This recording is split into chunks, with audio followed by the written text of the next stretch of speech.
Como é que um império gigantesco que durou mais de 300 anos simplesmente se desfaz em um piscar de olhos, dando origem a quase 20 países diferentes? Pois é, hoje a gente vai mergulhar fundo numa das maiores viradas da história, a libertação de um continente inteiro. A grande pergunta que fica é essa: como um único e vasto império, governado pela mesma coroa por séculos, acabou se quebrando em tantos pedaços, em tantas repúblicas diferentes? A resposta, olha, é uma mistura fascinante de muita ambição, uma oportunidade de ouro e, claro, novas ideias que estavam surgindo. Para a gente entender a explosão, primeiro a gente precisa dar uma olhada no barril de pólvora. É que antes das guerras de independência começarem, o continente já estava fervendo. Havia tensões sociais, tensões econômicas profundas, tudo pronto para entrar em erupção a qualquer momento. Essa imagem aqui mostra a pirâmide da discórdia. Lá no topo, com todo o poder, os chapetones, que eram os nascidos lá na Espanha. Logo abaixo, vêm os crioulos, riquíssimos, donos de terras, mas eles nasceram na América, e só por isso já eram excluídos dos cargos mais importantes. Agora imagina só a situação: ter todo o poder econômico, mas não ter nenhuma voz política. Essa frustração foi o grande motor da Revolução. E essa frustração não era só política, não. Na economia, as colônias estavam amarradas no chamado Pacto Colonial. O que isso quer dizer? Que elas só podiam comprar e vender para a Espanha. Imagina ser um produtor rico e não poder vender seus produtos para os ingleses, por exemplo, que pagavam bem mais. Esse sistema acabava sufocando a economia local e, claro, alimentando o desejo por liberdade de comércio. E aí, no meio disso tudo, um evento totalmente inesperado lá na Europa acaba acendendo o pavio. Napoleão Bonaparte, sem ter a menor intenção, deu de presente para as colônias a oportunidade de ouro que elas tanto esperavam. Vamos ver como essa crise do outro lado do oceano se tornou o grande gatilho para tudo isso. E olha, tudo aconteceu muito, mas muito rápido. Em 1808, Napoleão simplesmente tira o rei da Espanha do poder. Isso criou um vácuo de poder gigantesco. E a pergunta nas Américas era uma só: ok, se não temos rei, quem manda agora? A resposta foi revolucionária: nós mesmos. As elites locais criaram seus próprios conselhos, as famosas juntas, para governar em nome do rei que não estava lá. Só que, na prática, essa era a primeira vez que eles se governavam. E esse gostinho de poder, ele ia mudar tudo.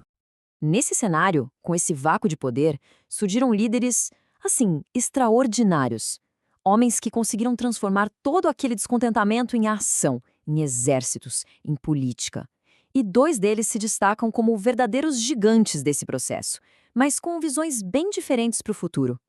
E aqui estão eles, os dois titãs da independência. De um lado, Simão Bolívar, o libertador, um sonhador, um idealista, obcecado com a ideia de criar uma única e grande república unida.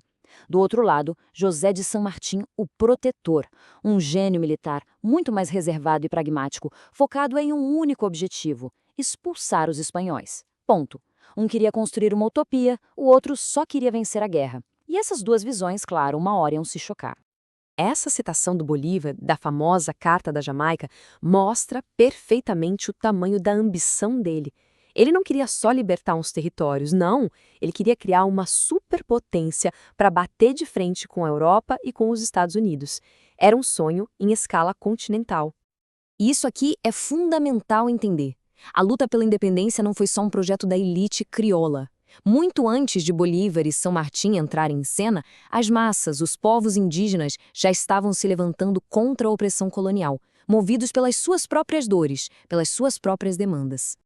Um exemplo muito forte disso é a rebelião de Tupac Amaru II em 1780. Décadas antes dos crioulos pensarem em se revoltar, eles já lideravam um levante indígena gigantesco contra o trabalho forçado. A rebelião foi esmagada com uma violência terrível, mas a semente da revolta estava plantada. Ele provou que o desejo por liberdade vinha de baixo para cima, não só do topo daquela pirâmide social. Mas vamos voltar ao sonho do Bolívar. Depois de vencer as batalhas, o maior desafio era construir o futuro. E para ele, o futuro tinha um nome: União. Essa ideia do Bolívar tinha até um nome: Pan-Americanismo. E a lógica por trás era bem simples. Se continuassem divididos, os novos países seriam fracos, seriam presas fáceis para as grandes potências. Mas se estivessem juntos, eles poderiam se proteger, poderiam prosperar e ter uma voz de verdade no cenário mundial. O ano de 1826 foi o momento da verdade. Foi quando Bolívar convocou o Congresso do Panamá, uma mega reunião para tentar transformar esse sonho de confederação em realidade. Era a grande chance de forjar a União. Mas, infelizmente, as forças que queriam a divisão já estavam agindo e eram muito fortes.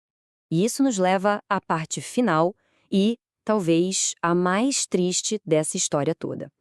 A guerra contra a Espanha foi vencida, mas a paz que veio depois foi marcada pela fragmentação, pelos conflitos internos. Então, o que aconteceu com aquele sonho grandioso de uma América unida, poderosa, um bloco só? A resposta é tão dura e direta quanto a frase na tela. O sonho se despedaçou.